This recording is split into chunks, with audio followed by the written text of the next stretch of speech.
Hello and welcome to Just Saying, the weekly program of the Standard Democrat online. You go to the Standard Democrat main page at www.standard-democrat.com and you'll see Just Saying. Mike Jensen and I have been doing a community interview program for, I guess, since April. And we've had a variety of different guests on there. And you got something you want to say? I was just going, no. Something popular. No, we really have. We've the purpose of this program is to try to highlight local topics or regional topics, and we've been blessed with a wide variety of everyone from city officials, school officials, to our congresswoman. And today, this is not only we're pleased to have Kevin with us today, but few of the topics we've talked about probably have as much impact or as important to our region as what we're talking about today. And we've talked about the Birds Point levee, everything that's happened in at least 4 shows. Yes. Since April, so that's kind of impact. And Kevin Maynard is the mayor of East Prairie, is a businessman in that region, a farmer, ag services, and Kevin's been a lifelong resident of East Prairie, and he and I go way back to KSIM radio days back in the 70s. Like old home day. Old home day. With a lot of stories that you can't necessarily repeat on this program. But I did make an observation that didn't surprise me, though. Very trying time for the people of Mississippi County, and I know Kevin, along with a lot of other people, put a lot of time trying to save the levee from being blown up, and it just didn't work, did it, Kevin? No, it didn't, and it was pretty traumatic. You know, I don't think people realize unless you live there, and especially in the spillway for those people that have been there, you know, some of them all their life, and some of the people that worked for us actually were born and raised there, really never lived anywhere else, and so it's disappointing and disheartening for those people especially. Take us back, if you will, to that fateful day when obviously we had the floods. We had a massive amount of rainfall, 20 plus inches of rainfall, and the Corps of Engineers made a decision. Take us back to that day a little bit. You know, we had a meeting 10 days, 2 weeks earlier with the general that is president of the MRT. And he kind of prepared us for the potential for having to use the floodway. Right. And what was their justification at the time? Well, they had said that there was a massive amount of water to deal with, as we all recognize. Sure. Right. And you know, they had probably the foresight and the planning to say, you know, if these rains continue. He had made the statement that we're not talking about feet, we're talking about inches. Yeah. And you know, the thing that really drove the nail in our coffin was that they had predicted a storm front that was only going to deliver maybe a half to 3/4 of an inch of rain right before the May 2nd blowing of the levee, and it delivered about 4 inches at the Ohio Valley. That was on the Sunday when the decision was made. Right. But you know, it's been implied that, and I don't know, I'm not in a position to know that there was potentially could have been some manipulation of some of the crest and some of the flood stages that were predicted to facilitate the Corps being able to operate the floodway. And I would pray that that's not true, but you know, I'm not a conspiracy theorist, but things like that do happen. They do, unfortunately, and but you know, they had kind of prepared us for what they were thinking was going to happen. I don't think that they took the decision to do this lightly. Right. But by the same token, you know, he had made the statement that they would be there if they had to use it to take care of us, to rebuild it and to put things back. But he did say that, you know, they didn't write the checks, so that was his out. And you know, since then it's been a continual battle to get them to do what we think is the right thing, and that's to to compensate for the property Right. that they destroyed, not only the agricultural land, but there was hundreds of thousands of acres of crop that were grown Oh, absolutely. in the floodway at the time. Residences that were unable to get flood insurance Right. that were destroyed. Right. The entire community of Pinhook that was destroyed.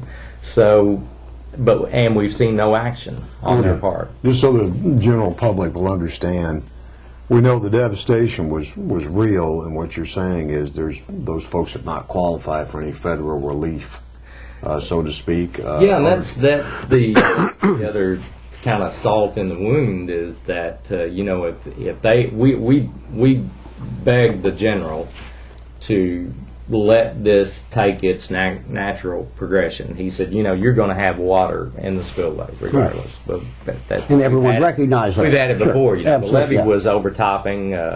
We were supposed to be 62.5 foot with everywhere on the levee, mainline levee, up to the fuse plug, which was Right. the part that they blew was Right. 60.5.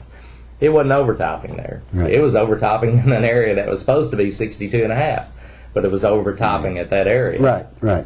We'd ask him to let us build it up, and he wouldn't do it. But we told him, I said, if we're going to have water, let's let it overtop the Right, yeah. levee, and it's going to come in slowly. Right. More than likely, it's not going to erode the levee. We've seen our levee Right. that we had that protects our farmland. Yep.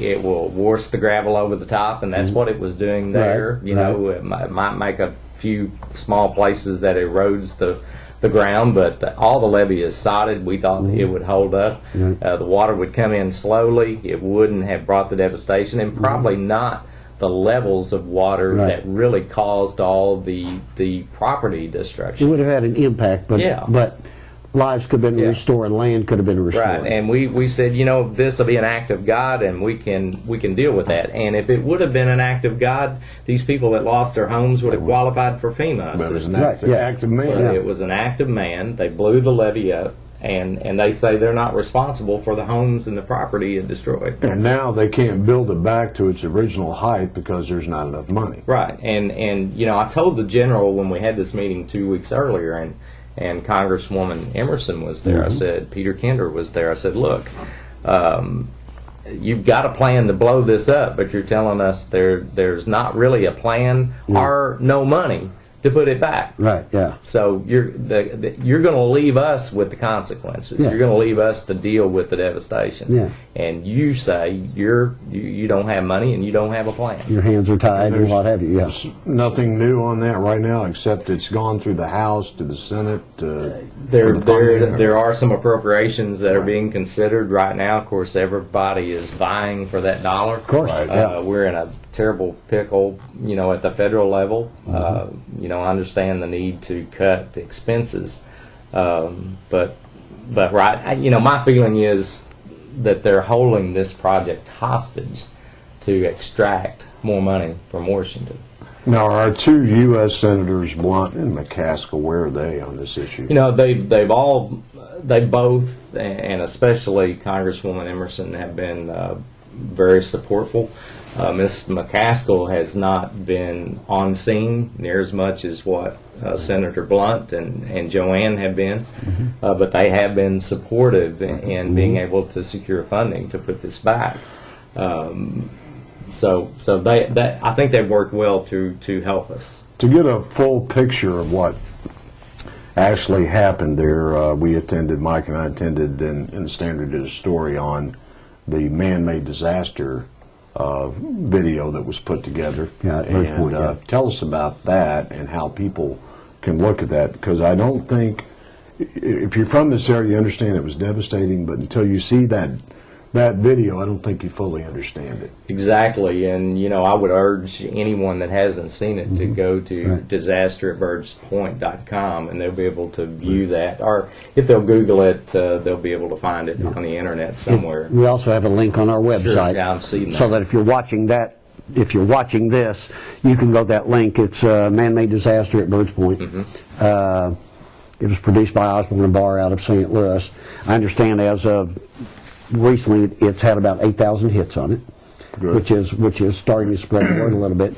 And as I also understand, there's a planned preview, premiere showing of the documentary in Washington, D.C. as well. So, Good. Yes, and they've been very supportive, and I might add, done this funding of this project themselves. Yes. So we certainly appreciate everything they've done there. But you're right. If they take a look at it, it's going to give them the sense of really Yeah. being there and feeling what people that were in the spillway felt. Well, we had a lot of flooding in the region, and you see FEMA coming in. You think of the stories in Morehouse and the help that they've had, but the people in the spillway have not had that same level of help. Is that No, correct? that's exactly correct, and it's a travesty that at least the Corps has not facilitated some method to help these people put their Yeah. lives back. I mean, and some of them have no means to do it on their own. What does Spillway look like today? Mike, it's kind of surprising in that you drive through the area and the crops are there. Fortunately, God helped us be Right. able to get that crop planted. Right. All Right. but about 15% of the spillway is planted. And but the thing is disheartening as you look past the crops and see these homes Yeah. with no one there. Yeah. I would say that there's less than probably 10 residences being occupied now in the entire spillway. It's unbelievable. When there were over 100, and that's the thing that's disheartening for people that have been there, lived there, Right. or had farm ground there. You Sure. drive by these farmsteads and they're deserted, and for a lot of cases, still in shambles. And there's a chance that a lot of them, without funding, obviously, won't ever come back. Sure, no, and there's the hesitation right now. How much money Yeah. do you want to invest when Sure. this 51-foot level, 50% of the time, Yeah. 10 years, 5 to 6 years out of that 10, Yeah. it's going to flood. Yeah.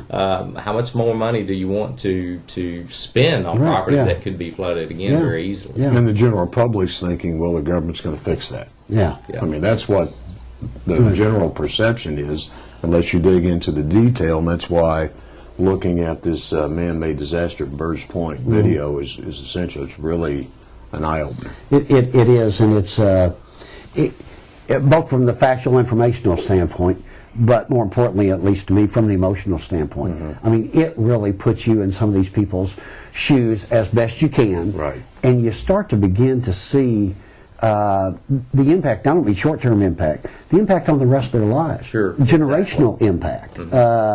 And I think around this table, for the most part, I think we're probably small government advocates, and I think too many people look to the federal government to solve all kinds of problems way too often. But this is an instance where it was a problem that was created by those same entities we're trying to collectively get to just put us back whole, Well, make us whole. And really, the crux of the problem is the Corps has lost their focus. They've lost their focus on flood control and protection from floodwaters and navigations to taking on a lot of issues that involve the environmental community. Yes. Like they don't have the money to fix the levee, but they just bought 630 acres of bottomland on the Missouri River to turn it into wetlands. So the priorities Yeah. have been mixed up. And there are those who advocate the spillway being left as it is and turned to an environmental wetlands as such. The spillway will feed 1.36 million people yearly for the crops that it produces. That's phenomenal. And people need to realize this food has to be produced somewhere. Do we want fish and wildlife over the ability to feed a growing population? Right. I mean, Easy question, easy answer. yeah, at but least. the whole thing is the lack of confidence that people in general have for Democrats, Republicans, the federal government. This is just another example of what could be described as mismanagement. Yeah. Not, Exactly. not prioritizing the funds correctly and hurting the people who could in turn help feed the world. It's just crazy like everything else. The markets react to it and everybody's just kind of fed up with the whole thing. Well, and it's understandable why too, as well. I've written recently that, being selfish, a lot of us, the flood is a memory. and it was there, and gosh almighty, and what have you. And then we go about our lives. But there are people in your area, obviously, your friends and your neighbors, family, who it's a daily memory. It's still with them to this very day, and it will be with them a year from today, and you can go on and on and on. And without some resolution, we're going to lose part of this region, and this country's going to lose part of the productive region that we can ill afford to lose. Exactly. Well, you build it back and you feed that many people every year. What does that translate into dollars and Yeah. goodwill and everything? So it needs to be built back. Well, the economic impact, and I'll misquote it, but I mean it's in $85 million was one estimate, and what have you, in terms of lost production. And in terms of the federal government, maybe $85 million is not a big impact anymore. But It certainly is for a rural economy. darn right, and for our region and for the families affected, no, it's big time. But Kevin, listen, we're running out of time. We could sit here all day long, and we'd probably enjoy it. We thank you. We not only thank you for being on the program today, but we thank you for your efforts on behalf of your friends and family in our region. You're a strong voice and a strong advocate, and we appreciate that. And we appreciate you joining us. We hope you'll join us again next week. Go to the website, see the video on the man-made disaster at Verge Point, and join us again next week. Thank you.